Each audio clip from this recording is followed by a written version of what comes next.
Bonjour à tous. Alors on va voir dans la leçon d'aujourd'hui comment tracer des zones de support et de résistance. Une note très importante avant de commencer, toujours choisir le graphique journalier. Ça veut dire que ici, chaque bougie représente un jour. Ne prenez pas celui de 4 heures, ne prenez pas celui de 1 heure, ne prenez pas celui de 15 minutes. Le seul qui est vraiment bon pour valider une zone de support et de résistance, c'est le graphique journalier.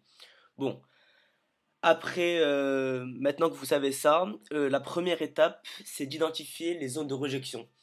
Qu'est-ce qu'une zone de rejection? Une zone de rejection, c'est une zone où le prix a complètement changé de direction ou a fortement hésité. Je vous donne un exemple. Ok, regardez cette. On va considérer ça comme une montagne. Regardez cette montagne. Nous, ce qui nous intéresse, c'est le sommet de la montagne ici. Ok, donc le plus haut atteint avant que le prix ait complètement changé de direction. Donc, on va prendre le plus haut. Ce qui nous intéresse tout le temps, c'est le plus haut et le plus bas. Donc, le plus bas dans ce cas, le plus haut ici. Et ensuite, après avoir validé le plus haut et que le prix a changé de direction, là, on met une petite flèche rouge. On peut faire la même chose avec une zone où il y a eu de l'hésitation. Donc l'hésitation, vous voyez bien que ici pendant 1, 2, 3, 4, 5, 6, 6 jours, le prix a hésité sur une même zone. Voilà, là où il y a mon curseur. Donc à 85,35, le prix a fortement hésité. Donc ça aussi, c'est une zone de rejection. Donc on va continuer le travail. Là, j'ai déjà marqué avec les petites flèches. On continue. Donc vous voyez bien qu'ici, c'est une zone de rejection. Ici aussi. Je vais vous donner un conseil aussi. Prenez en général les zones de forte rejection.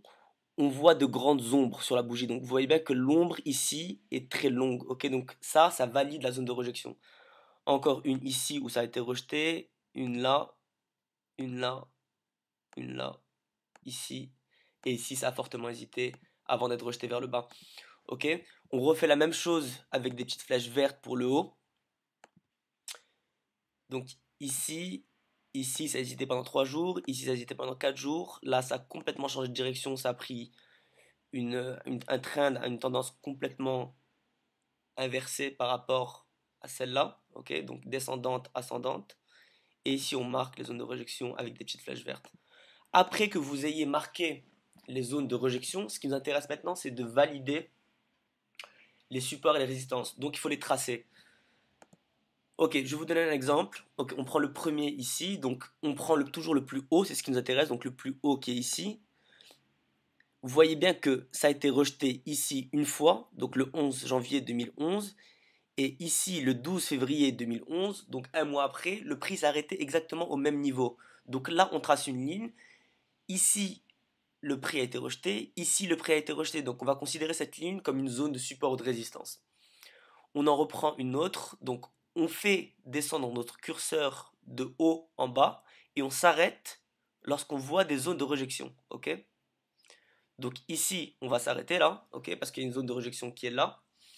Et ensuite, on regarde de gauche à droite pour voir si elle est valide ou non. Donc on continue, valide ici. Bon, j'ai 3 points suffisants. Donc là, je trace la ligne. Rejeter ici, rejeter ici, rejeter ici, rejeter ici, rejeter ici. Hésiter, hésitant pendant énormément de jours. Donc ça, c'est une zone extrêmement forte. Il faut que vous sachiez, plus elle se fait rejeter, la ligne, dans le temps, plus elle est forte. On continue toujours la même chose. On descend de haut en bas. On s'arrête sur une zone de rejection. Boum, on envoie une qui est ici. On prend le plus bas. Ok? Ce qui nous intéresse ici, c'est le plus bas.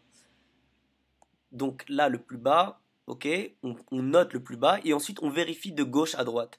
Valider, valider, casser. Lorsqu'elle est cassée, regardez, là le prix il est en haut, là c'était un support, ok. À partir du moment où le prix descend en dessous de cette ligne, ça devient une résistance. La résistance rejette le prix, a bien rejeté le prix, encore rejeté ici, rejeté vers le haut après être cassé, encore rejeté vers le haut, rejeté vers le bas, et quand ça casse, ça repart vers le haut jusqu'à atteindre cette résistance qui est ici. Ok? Donc, plus elle se fait rejeter, plus elle est forte. Il faut que vous le compreniez. C'est par rapport aux zones de rejection. Ensuite, la troisième étape, la dernière, on l'a déjà expliqué, c'est de valider la ligne. Est-ce qu'elle est valide ou non? On va redescendre encore ici. Regardez, vous voyez bien qu'ici, ça a été rejeté là, là, là, là, là, valide. Ok? Et vous refaites tout le temps le même travail. Il faut absolument que vous connaissiez ces zones qui sont extrêmement importantes. Ok, là je vais prendre un exemple. Vous voyez qu'il y a une petite rejection ici, ok? Donc là on trace la ligne. Par contre, là, elle n'a pas été respectée, là, elle n'a pas été respectée, et là, elle n'a pas été respectée. À partir du moment où elle n'est plus respectée dans le temps et a été respectée qu'une seule fois, ce n'est pas une zone de support ou de résistance valide.